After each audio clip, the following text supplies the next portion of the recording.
Someone flushed a toilet above me. We'll wait to do the intro until the toilet stops flushing. You always picture a shit, but it could be a piss. It could be a piss. You guys probably can't even hear that. Good morning, Slop Nation, and welcome to Slop Chop. This is a new podcast hosted by myself, Harvey Mulvihill. It's about the happenings of the internet, and it is your one-stop shop for slop. I'm joined today by no one once again. It's just me, baby, and I'm here to tell you about how I've been living these past days, months, years, what my life is like, what the topics are that are trending online.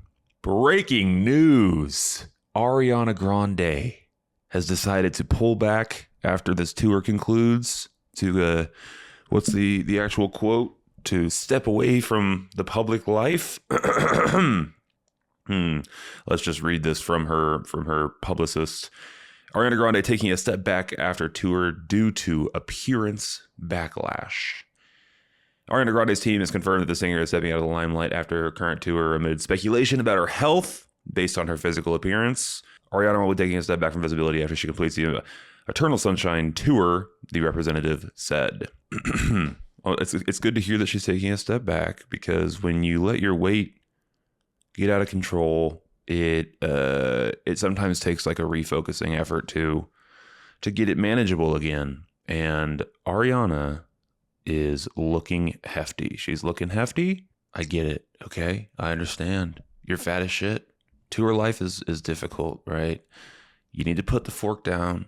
You need to hit the gym. You need to do what the rest of us do. Okay. Ozempic is out there. It's available. And frankly, looking at you, you could lose. You stand to lose a few lbs. Maybe you're avoiding the Ozempic because like of the creepy Ozempic face that a lot of people have, but it's worth it, dude. Think about like the longevity that you get when you're no longer such a cow, right? You really do start looking great as soon as you start taking the shot. So I encourage you to get the shot, Ariana Grande, because it's appalling, frankly.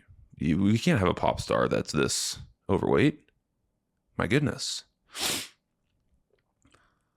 I do feel comfortable, by the way, making fun of this woman for her clear eating disorder because I have one myself. But Ariana Grande is, if you haven't seen it, well, get a pic of her in the fucking episode. Get a pic of her right there. Dude, she is clearly anorexic. Clearly, like. Plain as day anorexic. She looks like that fucking Twitch streamer. There's only two famous anorexics still. Anorexia has really gone out of style. It used to be big, I think, in like modeling, and I think maybe just bulimia is all the rage these days. Anorexia, the thing about that, if you're going to choose one of the three main eating disorders, and there are three main ones, I've got one of them, and you might have noticed I'm fat as shit still, so I don't have either of the good ones that keep you thin. I have the American pastime binge eating disorder, which I will get into here shortly. But if you had to choose one of the three, bulimia has got to be the one you go with. Like, obviously, they all three have their downsides. Bulimia, you're gonna fucking rot your teeth out of your skull. Your stomach acid is just going to be in your throat constantly. You're going to cause yourself what's the stomach ulcers. It comes with a lot of health problems, but think about the upsides. You get to eat whatever the fuck you want, and that's the end of it. You eat whatever the fuck you want. You just throw it right back up. Your body's receiving zero nutrients, and it will kill itself. You are for sure killing yourself every day. It goes without saying. All three of these, you're killing yourself. But this one, like, think about how great you'd look. Dude, all right, imagine you go to fucking, I don't know, McDonald's, you eat like 15 things of ice cream, and then you just get rid of all of it. It's such a good deal. It's really, really a smart thing. Whoever figured this one out, really, really a good choice. And then definitely, if I had the option, and the one that I would have chosen. My issue, though, is that I can't fucking throw up. I can't do it. I only throw up when I'm like really sick or extremely drunk. And I quit drinking a couple years ago, so it just doesn't happen these days anymore. I haven't thrown up in many years, and you try to make yourself throw up. Like you eat like a fucking disgusting human trash can, and you shove your fingers down your throat, and you get like nothing. I'm dead serious. I'll sit there and try for 5-10 minutes, and I'll just get like little nothing. It's not touching the amount of the 5,500 calories that I just put down. Right. So I just have, okay, so that's option number one. Okay. That's option number one. Option number two is binge eating disorder, which is my flavor of ED. You, as a binge eater, and again, this is most Americans, myself included, will just eat past the point of any sort of nutritional, obviously, any sort of nutritional need or even kind of internal want. It's more of a compulsion where you kind of have to get to the point of full and then push past that to like an uncomfortable degree. You kind of looking for pain. It's self-harm adjacent, but it's not. I'm not in it for the harm. I'm in it for the fullness, and nothing scratches the itch quite like a binge. It's very strange. I've been doing it quite a lot recently. Sloppers. I've gained like 15 pounds back these past couple weeks, and I weigh myself every Monday morning like clockwork, and it is alarming. I've been out of the gym and into the food, unfortunately, recently. Which it's like, all things considered, everything else in my life is very good. This is the one thing that I have that needs addressing, and I will eventually address it. But that is option two. Option two, you get to eat all the food that you want, but you look like shit. You look like a fat fucking pig. So that's option two. Option one, again, you eat everything you want, and you look great. You do rot your teeth out and all the other blah, blah. Option two, you eat whatever you want, and you look like shit, but you save your teeth. And then option three, which is clearly what Ariana Grande has, is anorexia. And it's the worst of both worlds. You don't eat anything that you want, and you look like shit. Both things. I'm like, why? If you're tier listing these disorders, it's clearly third place. Clearly. And it really does seem to have fallen out of fashion. Remember the 90s when this was just a thing? People were anorexic all the time. People were anorexic back then. And it just doesn't seem to happen anymore. I think, largely now Ozempic is a thing. And you do Ozempic face is different than anorexic face. Ozempic face comes from massive weight loss quickly. Quick weight loss where you used to weigh 225 and now you weigh 173. And that by 225 was like a week and a half ago. That's what happens with Ozempic. Speaking of which, are people still on Ozempic, like name brand Ozempic, or are most people taking the other ones? I think it's one of those, like, they kind of won the battle and lost the war. They were the first ones out, and then everyone else figured it out, and now no one's really even on that shit these days. They're all on peptides from fucking China. I really don't know what people are taking. I think I might get on the shot because it's the easy way out, sloppers. It's the easy way out. And I'm looking for an easy way out. I don't want to actually put the work in and stop, address the root cause of my binge eating disorder. No. I'd rather just treat the symptom, which is the craving, which is all the shot does. The shot just kills the food noise, which is what everyone describes the incessant, mind-altering, clouding, I don't know, wave of intense craving. People just describe that as noise, which I guess is fair, because the thing that I said took way too long to say. Food noise takes just a second to say. So I do understand why people say it, but it does seem a bit it seems like it discounts a bit the severity of it. But again, all you're doing with the shot is just killing the craving. You are treating the symptom and not the root issue, right? Which is why I've been avoiding it literally this entire time. I'm like, well, I should treat the reason that I'm binge eating, which is like I am uncomfortable with the way that I'm feeling, and I'm trying to change the way that I feel with food, right? So I should probably stop doing that and like sit in the feeling and be uncomfortable for a bit. It's probably part of the reason why this goddamn studio has not taken shape yet. Slops, although we did introduce a second camera angle. Oh. Hopefully they both work. Hopefully they cut together well. And then hopefully the second camera that I bought is comparable to the first one that I already had. We'll see in the edit. We'll see how it looks.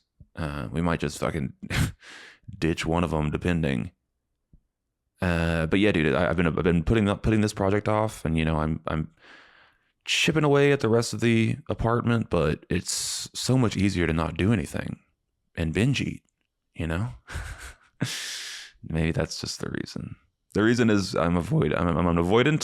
I'm an avoidant, and I waited to the last possible second to record this podcast. Actually, this week. This is Monday morning. Just peek behind the curtain. Monday morning, I usually record on Sundays. If you record on Monday, you have to record and edit on Monday to get it exported, because I have work tomorrow, and it's due Wednesday morning. Anyway, so that's my life, Slops. I'm glad you asked. Thank you so much. But Ariana, I think, just needs to hire a trainer, get back in the gym, put the fork down. She's looking hefty, dude. She's looking hefty. And there's a reason, tour life can be tough. Touring life can be tough on even our most valiant soldiers can sometimes just get lost, because your rider's long as a touring artist. You have Cheetos in the green room. and it's just, it's hard. It's hard not to turn to food when you have like all this pressure on you for performing night after night. All these eyeballs upon you. You're going to turn to the fucking hostess caking cookies. And do you think okay, well, I'm dropping this bit and just like, do you think for real that she eats 300 calories in a day? Do you think she puts down 300 calories? She might cover like 250, dude. She's like, I'm just not hungry. I'm just not hungry. I'm full. Ariana, you have to eat food or your body's going to die. Do you understand? I just don't, I'm not hungry. It is sad. And she needs rehab, probably. This might be a beyond therapy moment. It might be a rehabilitation needed situation. They might need to fucking force feed her and like, have her on watch so she doesn't purge the food. Maybe she's bulimic also. Who knows? But she needs help. She needs serious help. And you have to, as a publicist, like, take the side of your client. No shit. But I think the publicist was like, all of this. The vibe was like the scrutiny is unwarranted. The scrutiny is unwarranted. Like, she's fine, dude. She's literally fine. Have you seen her recently? She looks great. I'm like, bro, she looks like a skeleton. She looks like a skeleton, sloppers. She needs some fucking food, brother. Some LBs on that torso. Get some LBs on that torso, Ariana. Go to rehab, okay? Or just lots of therapy. If you're clearing over $1 million a night from this tour, like straight into your bank account. You can definitely take a fucking couple months off after this shit and get into rehab. I think that is probably the plan. I have heard, by the way, that rehab is for anyone with any sort of a thing, and in my humble opinion, all of addiction is the same disease. Every single flavor of addiction is the same disease, and this is a type of addiction, the anorexia. Like it's about the mental obsession of the thing, of like Ariana Grande is thinking about food all the time. This is not me joking. This is me being serious and diagnosing this poor woman. She's thinking about how much she's eating constantly, and she's under the impression that she is overweight. That's what anorexia is. She's like it's like a mind altering sort of thing. Different than the one that I have. Mine is just, again, I'm trying to fill a hole. I'm trying to literally fill a hole with food. The hole is like, I don't like the way that I'm feeling. If you take a step back from it, the compulsion is completely like, you don't consciously do that, but that is what you're doing subconsciously. Any hoodles. I wish Ariana Grande the best, truly. I hope that she gets the help that she needs. That Disney Channel shit, dude. Does anyone come away unscathed? Is there a single child actor? Macaulay Culkin. Macaulay Culkin seems to be the only guy who somehow got away unscathed. He seems like a normal dude, a happy, normal human being with a loving wife and a child. And he goes on Best of the Worst. He fucking flies to Milwaukee and he's friends with the Red Letter Media guys, which I'm so jealous of. Yeah, dude. So Macaulay Culkin is the exception to the rule, but literally everyone else, 99.99% of it's statistically 100%, because there's literally one outlier. So statistically, 100% of the Disney Channel / child acting phenoms, when you blow up as a kid, you get really famous right away. It just cannot, your psyche cannot handle it. For a period of time, it's fucking awesome. For a period of time, it's incredible. It's honestly similar to the idea of someone getting super popular in high school and then like cratering out afterwards when real life hits. Like in that very controlled, very unique environment, I killed it. I was so fucking popular in high school. I was like, I just got it, I was like, I played sports, which people appreciated, but I was good looking, and like I figured out that I could pull girls. I could I figured out I was desirable to women. So then I just started having sex with these girls, and that kind of bought me some social awareness, some social class, and then I just started hanging out with other seemingly cool individuals, and before you knew it, I was popular and people wanted to be around me, and then I graduated high school and kind of walked in with that same ego into the real world, and the rest of the world was not quite the same. I fucked the older woman at my job, and we fucked 2 or 3 times, and HR had to get involved. And then like she wanted me to come meet her child, and I didn't want to fucking do that. And you try to hang out with the guys after work, but they're all tired and old and they have their own families, and no one really gave a fuck that I looked good. Like the real world is a different place. So I peaked in high school, and since then it's just been me kind of desperately trying to claw my way back until you eventually get beat down enough to where you stop trying, right? That seems to be the story behind a lot of high school phenoms. I had my brother Sean last week on the podcast, who he had the first part of the story, but he's managed to Actually, no, his story was entirely different. I take that back. This was not Sean at all. But anyway, Sean did have success in high school, but he's also had success in real life because he has a much more well-rounded approach to the deal, and he was not fame hungry like most of those people are. That is kind of the vibe, though, right?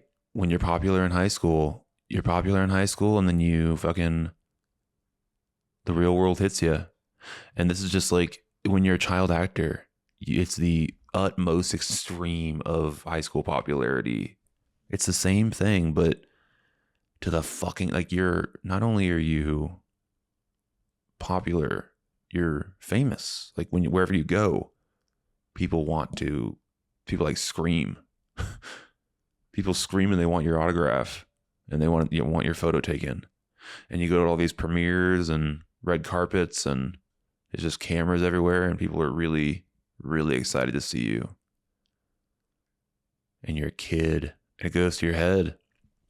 You think that's just like, it's all earned. You think it's earned. You think that you are worthy of the extreme praise despite you just being a kid who got lucky, got cast on a popular show. You can't help but think that you are deserving of it because you're a kid. Like it spoils you rotten, much like a shitty parent who doesn't know how to raise a child well. It spoils you. And like, those self-entitled shitty children, they're not put up with very much in like most facets of society. They are put up with in fucking Hollywood at Nickelodeon Studios. If you're iCarly, they're gonna put up with your bullshit because you are the star of the goddamn show. And literally, like, pretty much whatever you say goes. They want to keep you happy. They want to keep you here because you are the moneymaker, And so, yeah, it is. Again, it's like you're spoiling your child, bro. And there's definitely, what was that Nickelodeon documentary about the pedophiles? There's so many goddamn pedophiles at Nickelodeon. Comical amount. And when you think about it for 2 seconds, you go, oh, yeah, that makes sense. Yeah, totally. It totally tracks. But there's a million pedophiles at Nickelodeon Studios, and there seem seemingly some parents, just from the ones that they interviewed, who had a good head on their shoulders. And there's this one dad who was like, he had a divorce situation with his wife, because their kid got super famous and the kid became their main source of income, which is another weird thing. God, all of it's so strange. But he clocked right away like what this was doing to the child, and then also this like predatory environment of he saw the way that this producer was like touching his fucking kid, like touching the shoulders of his child a lot. And he was like, hey, don't fucking do that. Like he demanded that this creep never be alone in the room with his kid. And then cut to him divorcing his wife. He tells these, and then he separates basically from the wife, takes over the family business, which is this kid's Hollywood career. The mom takes over, and the dad, basically, I'm picturing them, as they're signing over the paperwork, he's like, do not ever leave our child alone with that man, whoever it was, creepy Nickelodeon dude, because he's a fucking pedophile for sure. But she didn't listen to him. I think it was one of those things of like, well, fuck this guy, therefore fuck everything he says, I'm mad at you, therefore fuck everything you say, even the reasonable stuff. Like, don't let our child alone next to this very handsy producer. So she let him do whatever he wanted because he's the star. because he's spoiled rotten, because he's the star. And he got fucked in the ass a lot by this creep. So, sucks. Ah, dang it. Lifelong trauma. Fuck. Darn it. Well, he was a star, though. He wanted to be around the producer. He requested it. Yes, he was 7 years old. He's probably 13. Sure, he was 13 years old. But he asked. He thinks Billy was his friend. He said Billy was his friend, and he wanted to go to Billy's house to kick it.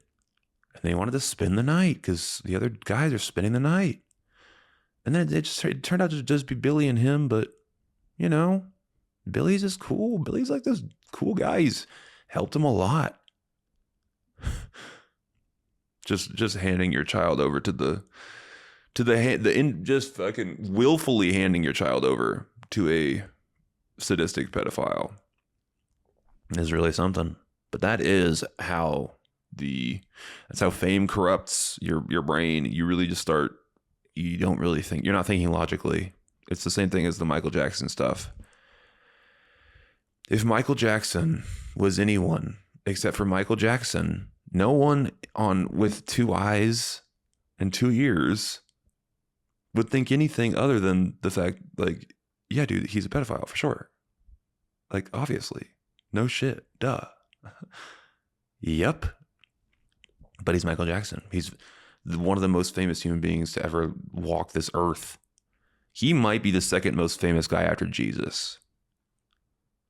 Like, he's up there, bro.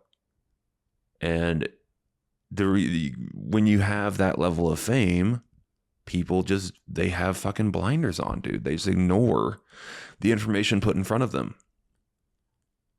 I don't know what a good comparison these days would be. Like, what's a good comparison? Bad Bunny? I don't know. I was thinking Taylor Swift, but Taylor Swift is probably the most famous pop culture icon we have, pop culture person. Trump is the most famous human being on the planet. But it doesn't, if Donald Trump came up to you and asked to spend the night with your kid, you'd probably say no.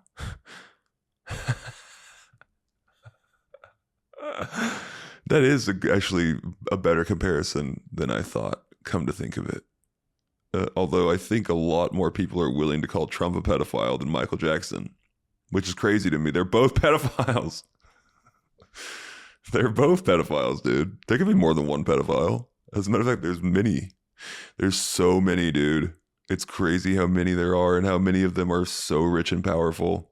But yeah, I think that is a great comparison, come to think of it. Is what if fucking Donnie T, Donald John Trump, whatever his fucking middle name is, if that guy was like, just took an interest. If the president of the United States just took an interest in your son, saw some potential in him, seemingly. Your boy. Lots of potential. I'd like to have him over to the White House. You go, oh my God, Mr. President, of course. We'll just get his suit ironed. No need for a suit. He can wear his pajamas. He'll be spending the night. You go, oh. Well, that's odd. You rationalize. You go, well, that is strange, but he is the president. So, fuck it. Sure. Like, it's easy to reject that idea. It's easy to reject the idea that you would do that if you were a parent, but I get it. If you have some empathy, it's the president of the United States. It's Michael fucking Jackson. He's the most famous human being on the planet.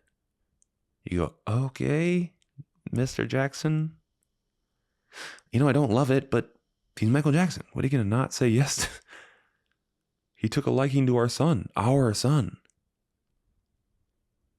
He sees something in him. He wants to see within him. He wants to see the inside of his asshole, is what he wants to see. Yeah. Well, pedophilia is a strange thing. Yeah. I forget who has that bit of, do you ever just fucking hit your knees and thank God that you're not a pedophile? Do you ever just fucking thank God? Because they didn't choose that shit. It's the same as, I mean, it is when you, like, in a way, the same as being gay, you know? It's tough to, you can't have, it's tougher to have empathy for because of the harm that they cause and like how objectively horrific the acts is, but the desire is just what it is. It's just a thought. It's just this, it's like the same as any other sexual desire. It's unfortunate. It's very unfortunate. And this is literally impossible to talk about without coming off like a pedophile. That's why we still have this issue in this country, and every country presumably, but for sure this one. We still have this issue because you can't even address it. You cannot discuss the issue at all without people just immediately assuming that you're a pedophile. I'm not a pedophile. I'm just gay. I'm just gay. But I do have empathy for, I don't know, I go back and forth. I think they should probably kill themselves. Probably just kill yourself, I think. Because there's no solving it. You're either going to act on your desires or live in a sort of constant state of agitation and just have to push your desires down, or you're going to be, you know, like, and then you get to the idea of like, well, oh boy, okay, let's just walk. We're gonna talk about it. We're gonna barrel through this. Is AI generated CP unethical? Yes, definitely. Why? Maybe. Yes. Obviously, real CP, no good.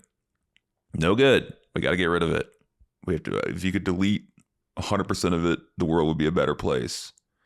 And people are getting trafficked every day into like these horrific sex rings where, yeah, obviously, no good. No good. But if you could train an AI to like pretty accurately recreate that, what would you train it on? Oh boy. Oh boy, oh boy, oh boy. Okay, fair enough, fair enough. What you do is you just give it photos of clothed children. Oh boy. You give it photos of crowds of clothed children just playing about.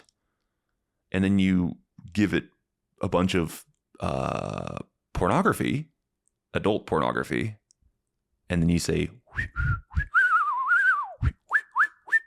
you could combine those two things, please, and spit me out some ethical child. I'm not even going to say the fucking name. CP. Give me some ethical CP, please, computer. Would that make the world a better place? Because then your pedophiles could whack their shit to this. Yeah, but then are you jerking your shit to AI porn? Normal adult AI porn? No, because AI looks like shit. Yeah, fair enough. Damn it. Okay, well, it'll get better though. It'll get better. That's every conversation ends with the same 3 talking points about AI. Yeah, but it'll get better.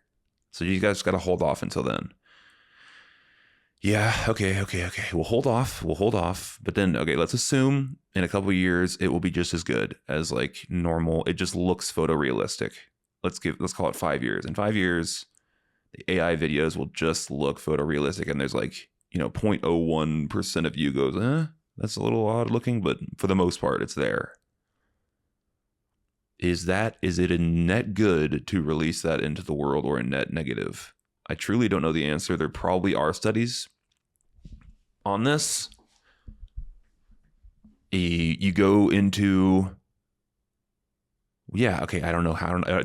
Maybe there aren't studies on this because this is such a red hot, impossible topic to discuss that you can't even broach the subject.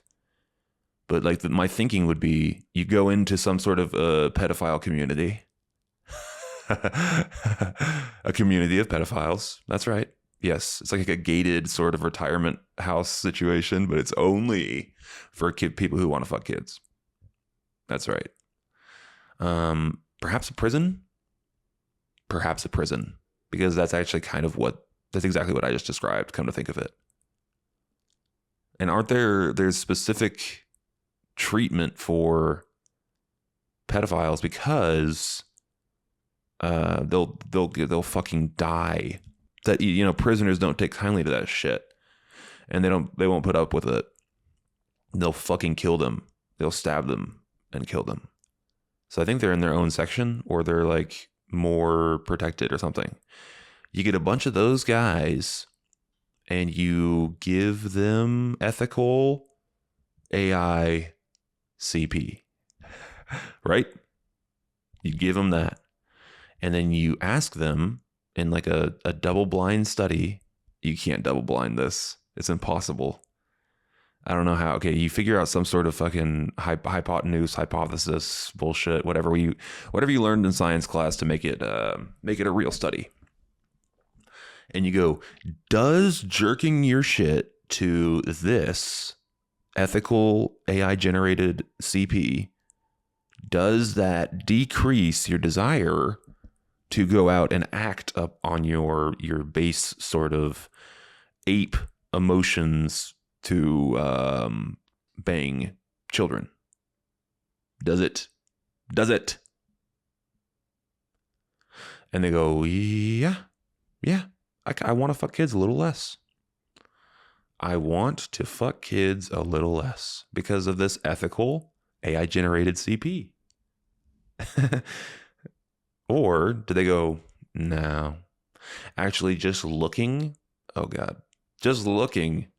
at this ethical AI generated CP has reminded me why I like fucking children so much. And as soon as I get out of here, you bet your bottom dollar, I was going to repent, and I was sort of a changed person before this, but now that you've reminded my brain what's out there, my goodness gracious, I'll be all over them. I'll be jumping for joy, and I'm jumping for joy right now just at the idea. I had forgotten they looked so good. I don't know, dude. I don't know what the answer is. Truly in my heart of hearts, I think generally that if you introduce ethical AI generated CP into the world, and it is all three of those things, the first two of those things, if it's ethical and AI generated, it doesn't involve a real person, and it's trained on adult data, and if all that stuff is, if you check all those boxes and you introduce it into the pedophile community, I don't know how you introduce it. How do you introduce it? Where do you fucking put it? You can't put it on Pornhub. Where do you put it? You go straight to the dark web where there's like actual CP. That's why I've never ventured into the dark web, by the way. I'm terrified of like stumbling upon something. Some of my friends have bought drugs from there, but I'm terrified of even the idea of it, like, sends shivers down my spine, truly. So then again, where do you go? What do you do? If you know the guys, like the main guys who have terabytes of CP on their shit, those guys are not, like, you're watching those guys waiting for, you're gathering data on those fucking guys. They would already be arrested. And if they're not arrested, you're just gathering enough data to get them with like an ultra felony charge or whatever. Like the moment that they hit upload or something like that. I don't know what the FBI is waiting for in those cases, but they always sit there and wait for a second, and they never jump on it right away. Because the feds do not fuck around. They're putting you under the jail if they even suspect that you're one of those guys. You can't just give it to Joe Blow pedophile. So what do you do? Where do you put it? maybe that's the conundrum. Truly, is like where do you put the stuff? It has to be a government mandated program. It has to be. It's going to not be the most popular thing. I'm going to tell you right now. But Mr. Trump, you could really change the world here. And what you have to do is you have to announce it on live television. My fellow pedophiles, I have released 300 terabytes of ethical AI generated child. It's on its own tab in Pornhub, and you don't have to see it if you don't want it. If you don't want to see it, you don't have to see it. Just don't click on it. But it's going to be the same, dude. You know. It's going to be the same thing as when they took trans women off the gay section and put it in the straight section. And then overnight, it like quadrupled in fucking clicks. Oh, it's straight. It's straight. It's just a chick with a dick. It's a chick. It's a chick, dude. It's not gay. She just has a lovely penis that you can suck on. Yeah, dude. The moment that you put that shit on Pornhub and it's accessible, it will be the most popular category. Maybe not the most popular. Maybe I'm overestimating how many goddamn pedophiles are in this country, but see, you know, from if the recent news is to be believed, it's more than we thought, more than we were thinking, right? So I do think that this idea has a lot of merit. It has legs, and I think it's a great idea. It's going to be an unpopular initiative, Mr. President. It will be unpopular, especially with your recent track record and allegations made against you, sir. But here's what a good president does. A good president does not let that stuff worry them. No, they barrel forward for the good of the country. And history will remember you fondly, Mr. President, because of this initiative. You put ethically sourced, AI generated on Pornhub. You can even put a little thing. You go to the categories and you scroll all the way down. It's like MILF, ethnic, trans, and then it's like ethically sourced, AI generated child mark. Like the whole thing. It says the whole thing. And you click on it, and it's like a huge pop-up with Mr. Trump. The seal, the American president seal comes up. Poof. Warning. What you're about to see may be disturbing to non-pedophiles. And by golly, there's plenty of other great pornography to be had on the rest of the website. This is specifically for those of us who, those of you who, you don't have to say us, Mr. President. Those of you who want to fuck kids really bad. And we're trying to alleviate that pressure. You have like a sort of a pressure valve situation going on within you and your disgusting pedophile body. And we're trying to relieve some of that pressure by providing you ethically sourced, AI generated. Okay. And here it is. And it says, like it's like a normal website. Yes, I'm over 18. Please enter. It's like, yes, I want to fuck children. Click. And then a pop-up of Donald Trump, just thumbs up, comes up. And you get in there. And then, then you have all of the CP that you want, dude. And then you don't have to create any more of it because there's unlimited amounts of it on the website. There's unlimited amounts, as much as you could possibly ever want. Terabytes and terabytes and terabytes, and more of it's being generated every day. And like you can get every genre just has a new home with smaller, younger looking AI generated humans. If you're it'd be hilarious to be a foot fetishist and a pedophile. That's really funny. Yeah, I'm into like waterworks specifically, but but only when the urine is from a 9-year-old. This whole episode is for sure going to be problematic and definitely oh well, fuck it. Fuck it. I stand by it. Actually, I definitely don't stand by it. Whatever you say, I agree with. If you think this is a horrible idea and it will lead to the ruins of society, if this idea, in your opinion, will lead to the ruin of our good nation, I agree with you. I think you're probably right. And if you think that this idea is genius and could stop pedophiles from trafficking children, I agree with you. That's why I said the idea. If you think it's problematic, it's a joke. It is a joke. So chill. And if you think it's genius, that's right. It is genius. I said it. All of the opinions are correct for this one. I have no strong convictions. As a matter of fact, if anyone thinks this episode is offensive, I will agree wholeheartedly and say, yeah, I was thinking the same thing. Maybe I shouldn't have fucking posted it. Remember we were talking about Ariana Grande earlier? How did we get here?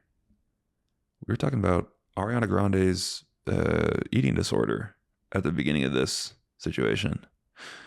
Anyway, that's the beauty of podcasting, ladies and gentlemen, is that you kind of find that you can go a lot of different directions. And this is the direction that we went to today. So, in conclusion, before we move on to the next topic, I would say that this is an excellent initiative from the president. I'm looking forward to allowing our pedophilic brothers and sisters in this country to whack their shit to something that is not inherently problematic. And that I know what that sounds like, but it is true. It's possible. It's possible. You just have to do exactly what I just described. And it has to come from the top. Because otherwise, how do you get it in front of people? Yeah. So anyway, I solved it. I solved the pedophilia in this country. And you're welcome. You're welcome. Grand Theft Auto 6 is a game that's about to come out. You might have heard of it. And the first official trailer for the game has is dropping exclusively on Netflix. A live trailer drop for a video game. Probably like a 3-minute trailer is going to be on Netflix exclusively. And then 6 hours later, it's going to get posted on YouTube by Rockstar. So this is a new one. Very interesting.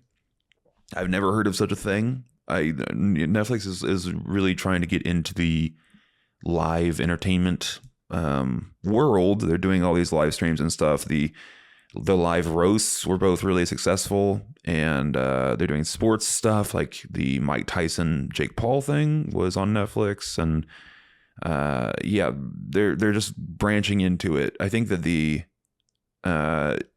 recently the World Cup final was the most impressive looking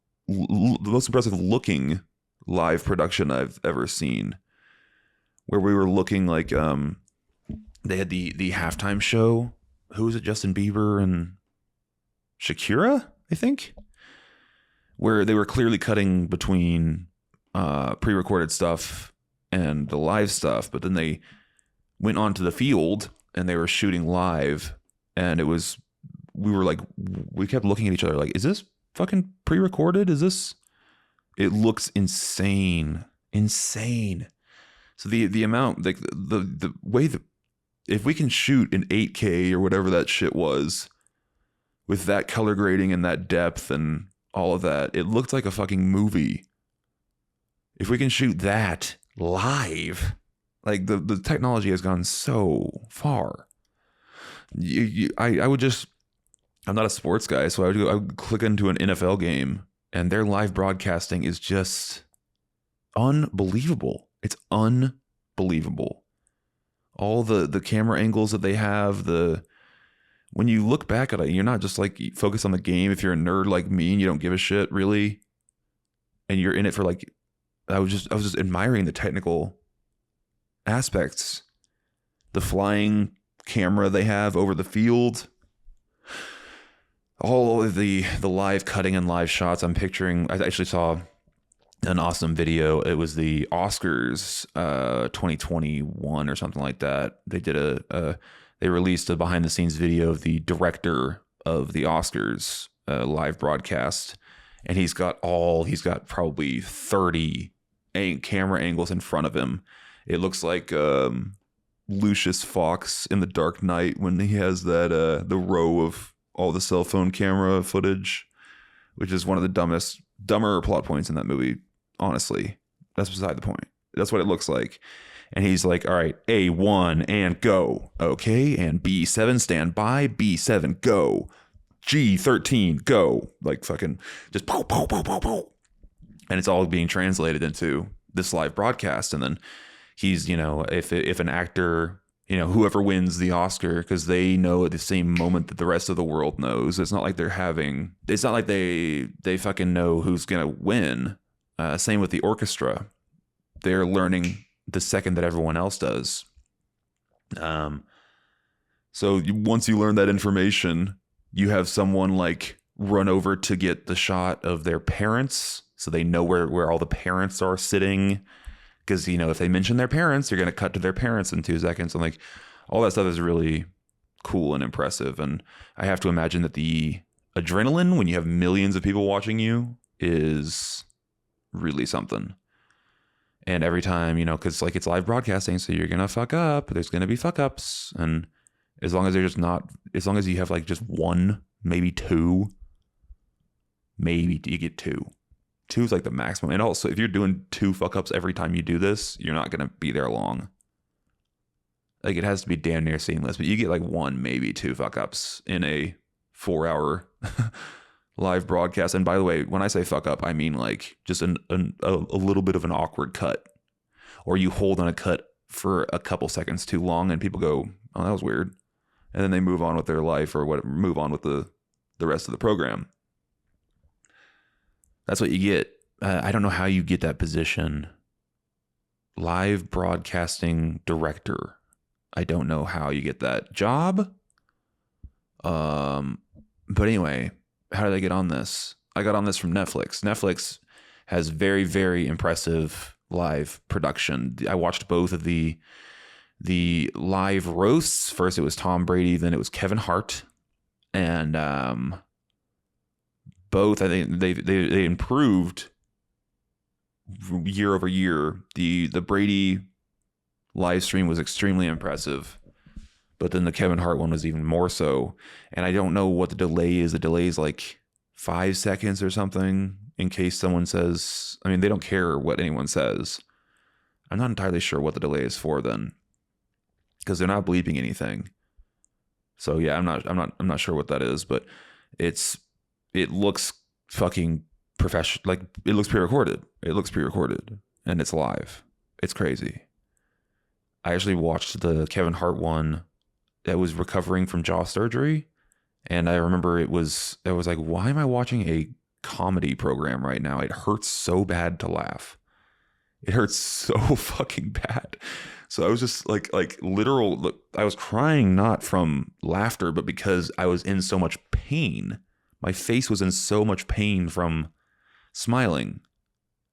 And I was like, I have to turn this off. I can't do this. This is insane. So I watched the first half of the Kevin Hart roast, and then I saw the Big J Okerson set on YouTube because I love Big J. And him and Kevin Hart came up together in New York. So it was really cool that he got invited to that. The world stage. Shouts out Big J Okerson. Hosted by Shane Gillis. He did a great job. Shane never doesn't kill. He's awesome, that guy. Oh yeah, so I wanted to. So this kind of segues into what have I been watching. I'll get back to the Netflix thing maybe, but what have I been watching, Sloppers? I'm glad you asked. My mind, my whole brain has been consumed recently with Lemon Party, which is my favorite podcast currently by a mile. I think still my favorite podcast of all time is Your Mom's House. But like with the recent turbulence, Tom and Segura and Christina P got divorced or getting divorced, and they're not podcasting together. And the solo episodes are so much worse than the double up episodes. And I was in it. The reason that I was a fan is because of their dynamic together, and also they're kind of slop chopping a bit.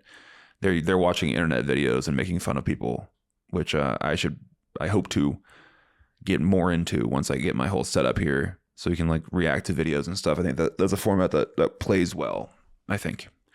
But anyway, I love YMH, but Lemon Party is just it's just the greatest thing. Like, they're so crazily funny, hilariously funny, ridiculously jealousy inducingly funny. Their dynamic is so fucking good. It's Ben Avery, his brother Jace, and then their friend Devin Costa. The three of them together are just magic, actual magic. Their riffing is, I don't know, it's so lame to like break down exactly what makes them good, but they've been, Ben did like an interview or something because he got asked by a friend and fellow comedian, like, how did you guys get so good so fast? Like, it seems like, I mean, they're on episode 203 or something like that.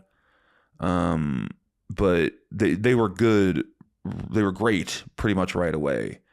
And he was like, yeah, we've been doing Lemon Party without recording it. Just the three of us have been bullshitting and like trying to make each other laugh for a decade. Just sitting in a room talking shit and trying to one up each other and again, just make each other laugh. And so there's a level of not giving a fuck that it's just really, it's hard to come by these days.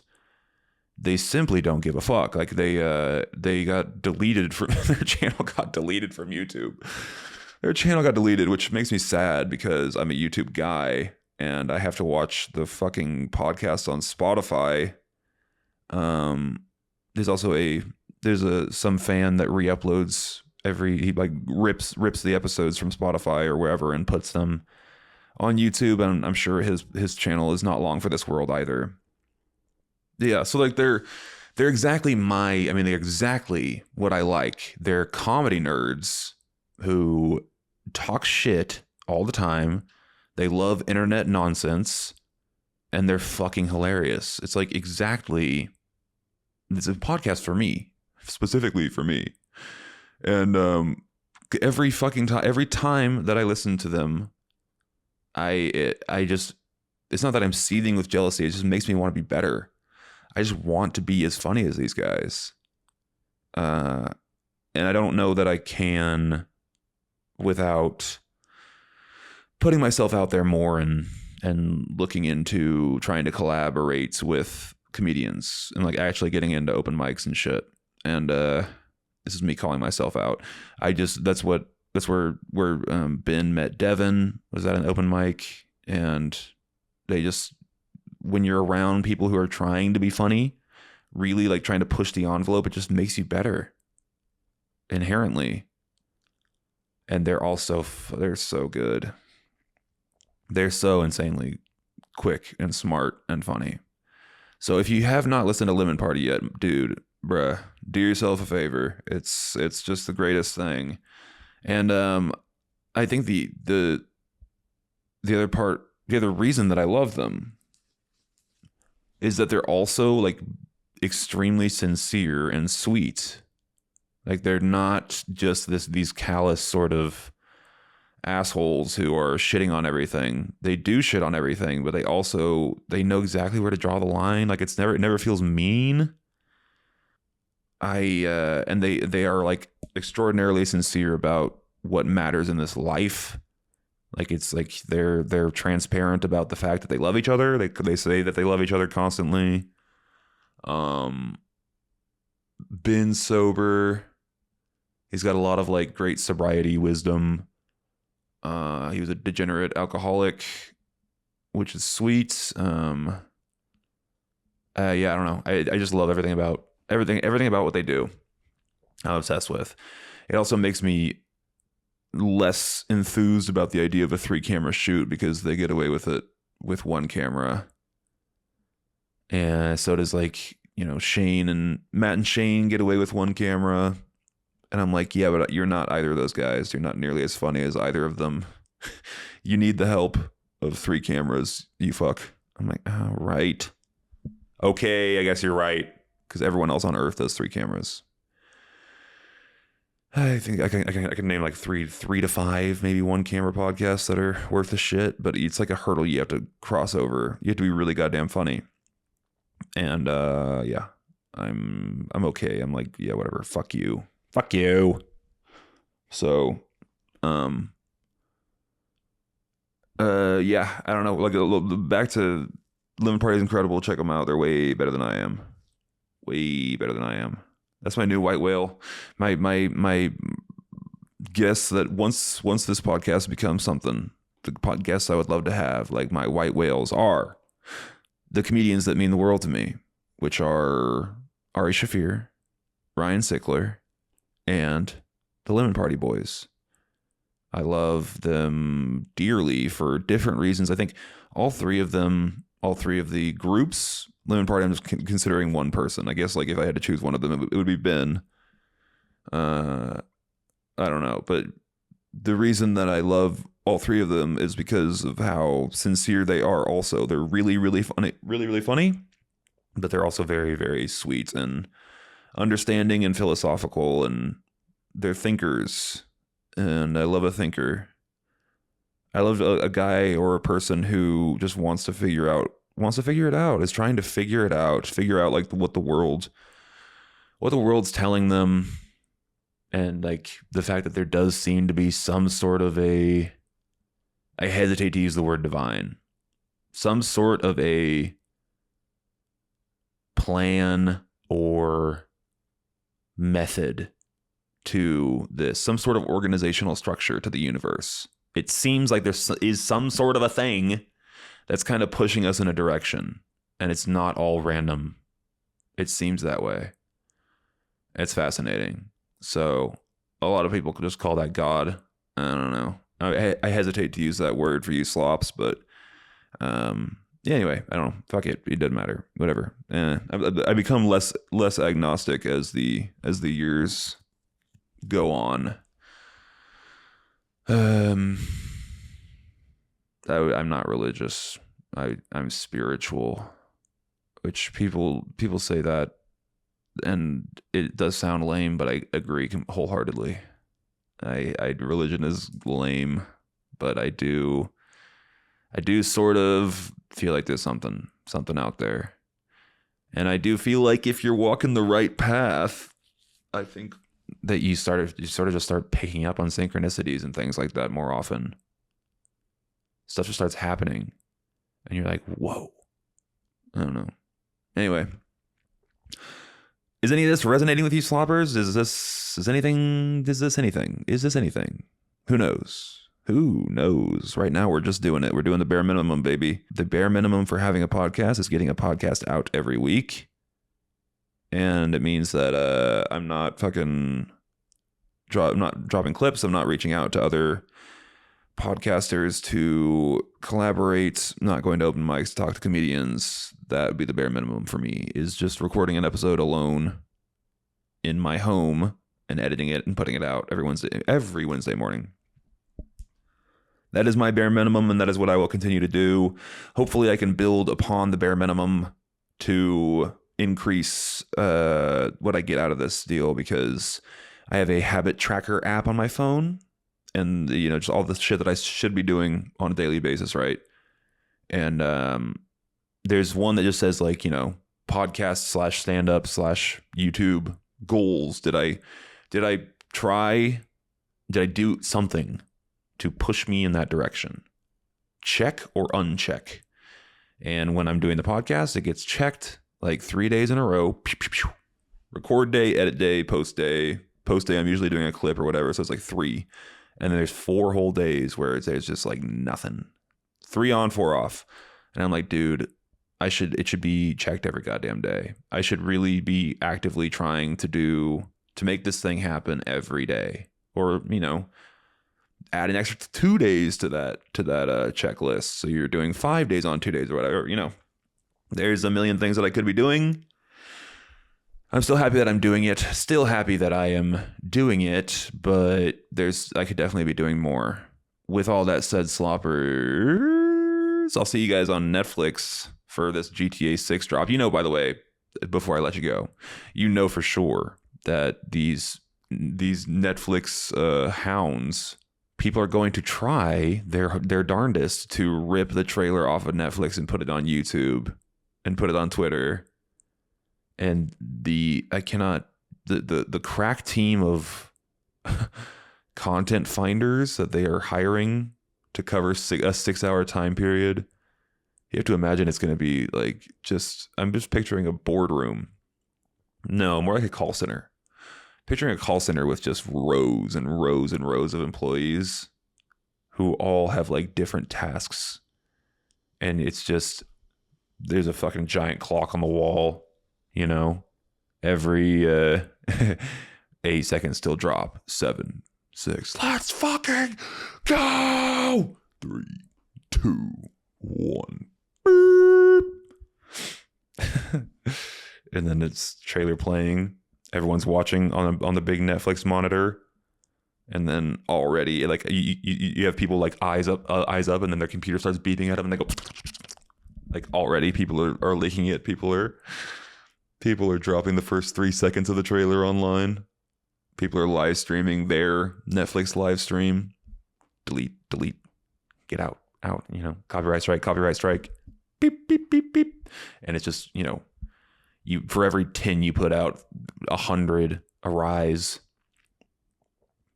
But you only have to worry on this section. You are specifically like Brazilian Twitter.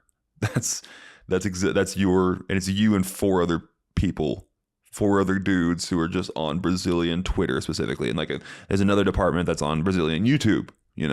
You're on Brazilian Twitter and you're like refreshing. Just tons of them are popping up. You're going delete.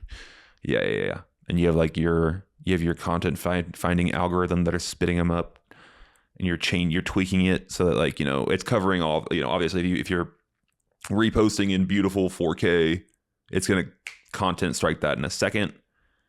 But then people get crafty, they get smart. They flip the footage. They're flipping the footage 180 degrees, and then maybe even speeding it up a little bit, or putting black bars over that. So every time someone does that, you add that to your algorithm so it knows how to collect all that data. And it's really a production similar to like a live broadcast of the Oscars. Yeah. And you have to cover 6 hours, and there's no bathroom breaks, bro.